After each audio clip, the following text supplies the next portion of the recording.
Ryan Garcia taking on Luke Campbell. We talked about this on Wednesday's show, saying this was really the big first major test. Either this guy says who he is or he's not. Well, he got knocked down in the second, and I thought for sure he was going to be donezo after that. And instead, in the 7th round, Ryan Garcia stops Luke Campbell with an absolutely vicious body shot, a left hook to the liver. He could not answer the count. That was all she wrote. Okay, BC, how big is this win? This is massive. And it sounds like hyperbole to say the kind of stuff that, Chris Mannix on the DAZN broadcast was sort of echoing. It felt like a company line in the minute, but it's not wrong to make comments like Ryan Garcia might be the most important piece to boxing in the next 5 to 10 years because of this group of huge young stars that have such bright breakout potential. Ryan Garcia already has something like 7.8 million Instagram followers, so we already knew he was a star. What we didn't know, of course, Luke, is was he a fighter? And really, to go all Dennis Green on you, he wasn't who we thought he was. He was who we hoped he was in that ring against Luke Campbell. And what I mean by that is a fighter. He didn't get into a brawl because he had to. He got into a fun-ass fight because that's the only way he knows how. So I'm not here to tell you that Ryan Garcia is going to become your pound-for-pound king. I am here to tell you he has the potential to be a monster player in this sport for the next decade as a draw, as a guy who makes fun fights. Did you catch the feels from that celebration in the victory? First of all, Todd Grisham called the shit out of that for DAZN. Shout out to our friend there. Yeah, he did. Let's say something real quickly about that. He got killed by the European viewers because they were sort of hyping up sometimes when Garcia would land on the gloves of Campbell. But I thought in general they got totally maligned and that Grisham did a good job. Yeah, and Mora as well. And again, look, they're playing up a guy because this was Ryan Garcia's moment to prove to us. And he got off the floor to prove to us. He's not perfect. He's got a lot of holes, but he is somebody who goes after it. That is what this sport needs. That celebration felt so pure. And there's only 6,000 people in that building in Dallas. It felt like 50,000 because there was something about, look, in this modern day and age, there are so many gladiators in the sport. I'm not here to question people's heart, but Luke, at the highest level, there is a difference between trying to win under whatever the boundary is that you say I'm going to go this far to try to win, and just straight going for it. Ryan Garcia goes for it. And there was a great tweet by a very well-respected trainer, Stephen Breadman Edwards, on Saturday that basically said, look, he's kind of no different than Tommy Hearns and Terrible Terry Norris, both Hall of Famers. He's a gunslinger. Ryan Garcia is going to come to the fight. He's going to eventually get knocked out, but he's going to knock some people out on the way there. So what is going to be so exciting moving forward, Luke, is not the debate for me necessarily, is Ryan Garcia better than Gervonta or Teofimo or all these guys? It's how far can he keep knocking people out before somebody does it devastatingly to him? And that excitement, right, of a guy who seems to, he's got some nice craft that Eddie Reynoso and company in Canelo's corner are smoothing out. But he's a puncher at the end of the day, and he comes after you. And good God, if I take away anything from Saturday, it's that we already know the future is bright for this young group of stars. But Ryan Garcia becoming, again, who we hoped he would be, is a monster step forward, because if he succumbed to that left hand in round 2 against Luke Campbell, it would have been another narrative altogether. We would have been calling him the Mexican Khan, which is really mean to say about Amir Khan, but it was all over Twitter Saturday night after he got dropped. But he got up, he got back in, and the fact that he did not hesitate to go back to being the stalker, Luke. Look, again, it's not my pound-for-pound king, but something special did happen Saturday. There was a transaction that took place through the screen of him proving to us that he is for real. Yeah, I mean, I have a few reactions. One I would say is, if you watch this, particularly when he got dropped in the second, it was a bad drop because he actually wasn't even able to post his hand to help guide his fall or anything. He actually kind of fell on his face and shoulder, which is typically an indication that he got rocked pretty badly. Campbell hit him with a nice left hook he did not see coming, and it sat him down. So if you're one of these people that looked at this fight and said, Garcia's got, I'm not chin issues per se because he got hit with a hard shot, but let's say doesn't have a lot of head movement, doesn't have necessarily the best defense overall, I don't think you're wrong. His offense is a lot better than his defense. The problem is his offense is great. It's great. I was one of these guys who was not a believer in Ryan Garcia. I thought he was pretty talented, but I thought this was going to be one of those times where he would like do okay but fall short, and then just kind of milk interesting fights if he could based on his name. And then when he got dropped in the second, I go, oh, okay, here we go. This is exactly what I thought was going to happen. And then it wasn't. He really kind of gathered himself, as you indicated, rebounded, and really began to do better work. I thought he did better work starting after rounds 5 or so. Round 6 in particular, and of course he won the fight in round 7. The body work was tremendous. When he was acting like in a retaliatory kind of way, he didn't do all that well. So the first thing I would say is if you have a question about his defense, you're not wrong, but his offense is still very good. The second thing I would say is I went on YouTube to look at trending videos. I like to do this after fights. It's not the most important metric by any stretch of the imagination or all that scientific, but it does kind of tell you where folks are interested. Ryan Garcia has the #1 video right now on YouTube trending. It's 5 million views. It's his the highlights. Then there's another video in the top 10 of him getting interviewed. Then there's another video in the top 15 of Luke Campbell getting interviewed. That is not what you saw for Anthony Joshua's last fight. That's not what you see for most boxers, quite frankly. So here's my point. All of those promoters who want to tell you that the Paul brothers and those bullshit things that they do are the future of how you get the next generation of boxing fans, they are lying to you, and it is not true.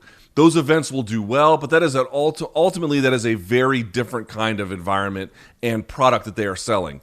But Ryan Garcia, pulling those kinds of numbers with his age, he and his other cohorts, which we'll talk about in just a second, he and people like him, they are the future. Tank Davis is the future. Teofimo Lopez is the future. Those are the young guns that are going to attract a younger audience and then pull more in. Garcia in particular, because he appears to be, particularly savvy on social media. The last thing I would say is, if you have a question, BC, not you necessarily, but the proverbial you, about Garcia's abilities, because I would not rank him above Tank, and I definitely would not rank him above Teofimo Lopez. Devin Haney is the more interesting fight. That might be the one that's going to happen because it's a mandatory. That one to me gets a little bit more, that's a little bit more well matched. But here's the point. At his age, what is he, BC? 22, 23 years old? He's 22. Deuce, brother. That's right. Ridiculous. I mean, he's the deuce Roger Clemens player. He has a ton of time to get better, and I suspect that he will. Canelo, when he fought Mayweather versus the Canelo now, and I'm not saying he is Canelo, but it just is it's emblematic of the kind of growth that you can have. We talk about it all the time on the show, do we not, BC? Marvin Vettori comes into the UFC at 23. Okay, he's good, but he's got some issues to work out. Well, by 27, he is much different. I don't know how good Ryan Garcia is going to get, and I don't think he's the best lightweight on earth. But there's reason to think, BC, he could be very good. And if he can bring a new audience along with him, oh God, it is interesting. Very good. I mean, we saw, that's why this fight was so important. First of all, fight was brilliant. It was just old school, exciting, back and forth, swings of momentum, but a lot of craft being shown. Okay, so that's first and foremost. Second of all, he has the kind of potential look as a matinee idol to bring in fans who don't normally watch boxing. That can be a tired narrative. DAZN really tried to hammer it down, but it's true. It was the same thing with Oscar De La Hoya. I mean, good God, anyone who remembered when Oscar De La Hoya put like 43,000 people in that outdoor stadium in El Paso against Patrick Charpentier, and like 90% of them were teenage girls. Like, he's already one of those weird aliens who can do that. But the fact that he's so willing, and not just willing because he wants to, because he gets in those situations, but because he wants to. He wants to be an action fighter. That side of it means there's legitimately no limit to his star potential, because it's not just that you're a good-looking guy or whatever, you sing shirtless on Instagram, people want to see you. When you then fight in a style which is exactly what casual fans want, which is how he fought against Luke Campbell on Saturday. Again, monumental potential, and you love to see that. It's great for the sport. The whole thing is, how quickly can he continue to evolve? Because that recent involvement since joining camp with Eddie Reynoso, the last 3 fights, it's been a steep improvement. I mean, his offense has gotten so dialed in. The speed is tremendous, Luke, the combination ability, but the accuracy and the power that comes from the speed. Yes, there's defensive holes. I give Eddie Reynoso a lot of credit for what he's done so far, but I don't know how much more you can change him, even though he's only 22. You almost want to just say, this is your strength, go after it. That's sort of how he fights. Obviously, you want to see a little bit more of the jab, distance. You don't want to be reckless in there, but he is so much fun when he's taking his strengths, not worrying about what his opponent brings, and just throwing it at you. I cannot wait to see this kid in his big fights, in the biggest fights of his career, Luke. Even if I'm sitting here telling you that if they fought tomorrow, Gervonta Davis would send Ryan Garcia to the parts of hell that aren't accessible by car or foot. You know what I'm saying? The land of wind and ghosts. Yeah, that your soul has to get sent there, like in a package, right? And like, yes, maybe right now he would do that. But I think even if you're Tank Davis and you watch this, you're still saying to yourself, I got to fight my way to get there because this guy's 5 inches taller than me. He's got longer arms. He's probably a little bit faster. And he's going to be coming for my chin. And that's what makes what happens next, Luke, so freaking exciting. God, how long have we waited? Not just for a heavyweight division that kind of matters again, but for young fighters who go after it to be the guys who are in that bullpen saying, I got next. Good. Let's go to the righty already, okay? Let's do this thing. All right, so it takes us now to our second question, which is part of the result from the Garcia fight, which is back in the 80s, in the middleweight division, you had Hagler, Hearns, Duran, and Leonard. They were known as the Four Kings. These were guys in that era, and this is an era where boxing was doing better generally. Certainly heavyweight boxing at that time also had Mike Tyson and blah, blah, blah. But they sort of put the sport on their back at a time. But it was key, BC, because they all fought each other. Well, these guys aren't middleweights. They're lightweights. But you now have Haney, Lopez, Davis, and now Garcia. Proven commodities at this point at different levels, but proven commodities. Could they be, in your mind, the new Four Kings of boxing? If they're willing to fight each other, even, 60%, what the great Four Kings did in the 80s, right? Starting at welterweight, although Hegler was at middleweight, going up to 54, then going up to 60. And like you said, they all fought each other multiple times for the most part. They're all going to become stars and are going to carry the sport. It's inevitable because it's not... that was the problem with the Floyd Mayweather model. Really, only he could pull off the Floyd Mayweather model because he was that brilliant and that savvy and that everything. You can't follow that model and try to think your only way to stardom is by glossy record and the zero and the... You got to fight. And that's the old school mentality. And it seems... Now, look, money always gets in the way, but it seems right now these guys want to fight each other. Look, say whatever you want about Ryan Garcia on Saturday. And there's some cringe factors to his presentation. There's certainly some things to critique in his game. But he won that fight by knockout after getting knocked down. Then he grabbed the mic and said, I want Gervonta Davis and I want Devin Haney. Like, what else would you want a guy to say in that spot? Thank you. So, Luke, if they are all willing to fight each other, yes, we could have a Four King situation. I'm not saying the combined four is going to be near the all-time greatness of those four we mentioned because Duran, Leonard, Hearns, and Hagler are like, you can put them on Mount Rushmore, right? We're talking about royalty in the history of this sport. But you only have a fighting chance of getting there if you're willing to fight each other on big stages. And can we stop with the Four Kings here and not forget Shakur Stevenson? I know he just moved up to 130. I know he's not here yet. But he's going to rise in weight quick. He already wants to fight Lomachenko this calendar year. And, oh, by the way, as great as Tank is, as great as Teo is, as great as Devin Haney is, as great as Ryan Garcia is, I think Shakur Stevenson's better. And I think that we're going to see five guys. And that's already in a lightweight-esque era that has Lomachenko still. You still got Jorge Linares. You still got some other tough names around you. The next year or two at light, good God, it's going to be insane. Yes, they need to fight each other, but even as planets hovering around each other, it's going to be really fun to see what the next couple of years brings. Yeah, I mean, I'd be curious to get your perspective on this, BC, which is, I don't think from what I can tell that they're happening at the same rate. But, this is a great time to be both a boxing and MMA fan because, dude, there is a real youth movement happening, frankly, in both sports. There is always this ushering out of old and in with the new. That part is true.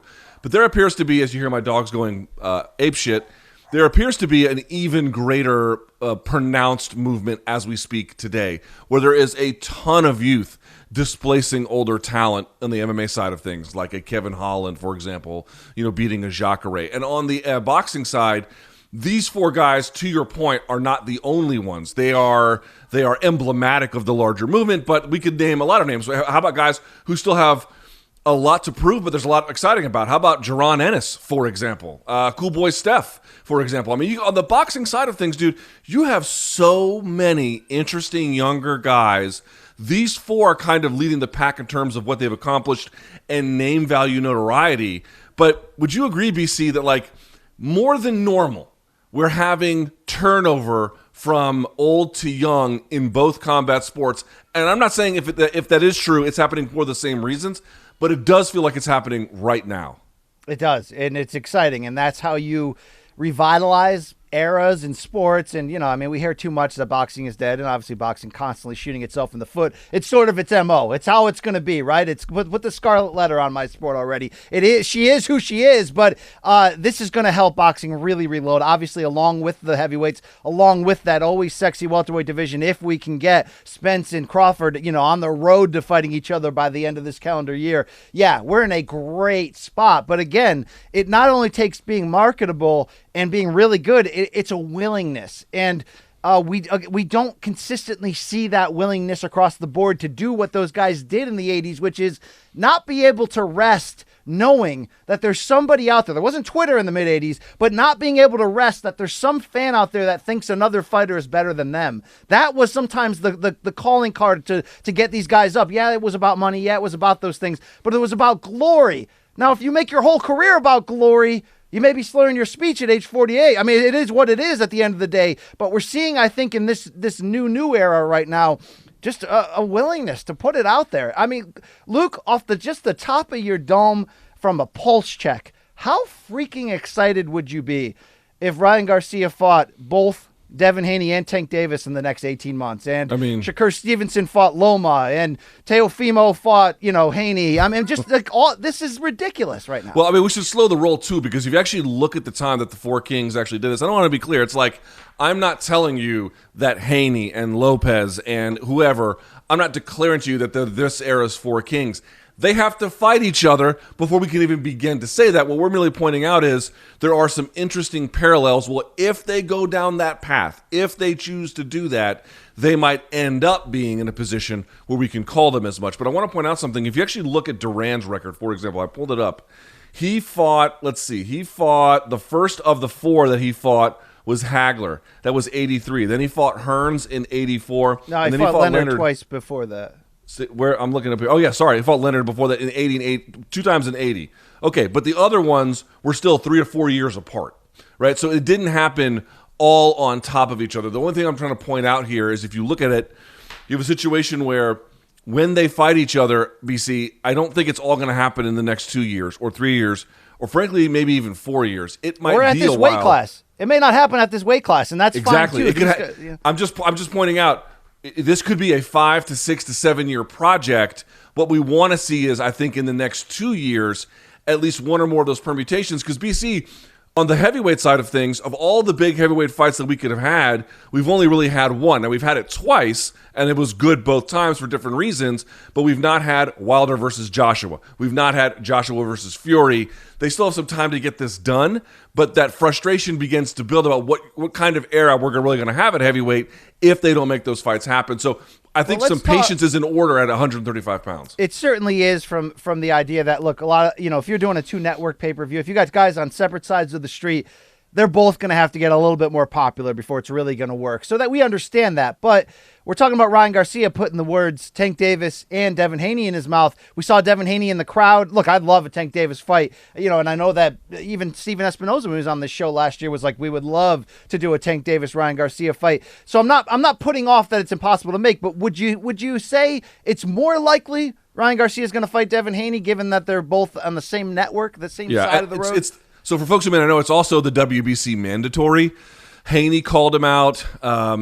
Garcia said Garcia seemed to be more interested in Tank Davis and maybe Lopez than he was Haney, which could be some gamesmanship. But if you just look at the matchups, BC, this is not hard to figure out, right? So here are Garcia's choices.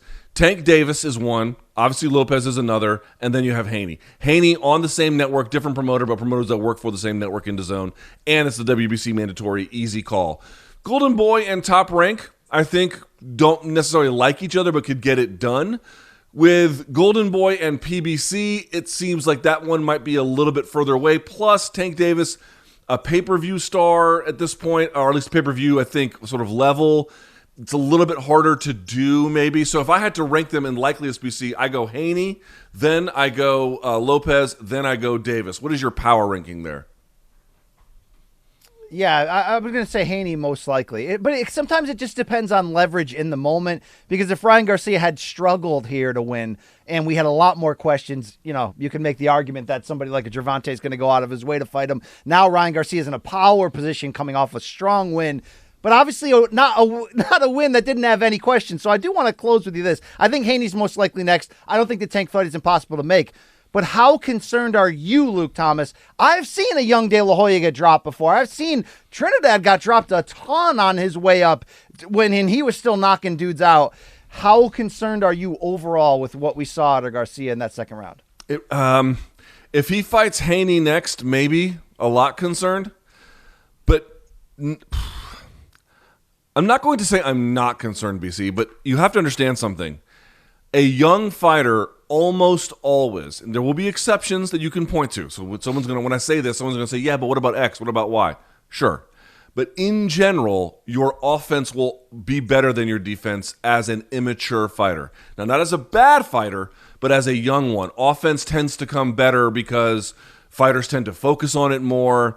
They tend to gravitate towards training more. They just simply invest more time, and a defense is not something that they necessarily prioritize until they have to. With a wake-up call like this against Luke Campbell, where he got dropped, and you can even tell he was like, that should not have happened. I let it happen because my defense was not on point. And, of course, Campbell's a crafty fighter as well. That tends to be those moments where you realize, there needs to be more happen here. Now, is that me declaring to you, BC, that by age 25, the reason he got dropped in this fight won't rear its head then? No, I have no way of knowing that. But it is very, very, very common for a fighter at this stage in their overall development to have offense that far exceeds their defense. It'll be interesting to see if he can make up that ground as he ages. The second half of the NFL season is here, and those young QBs are putting on a show. But who's the best team? This is when we separate the pretenders from the contenders. And you can follow that story every Sunday with the NFL on CBS.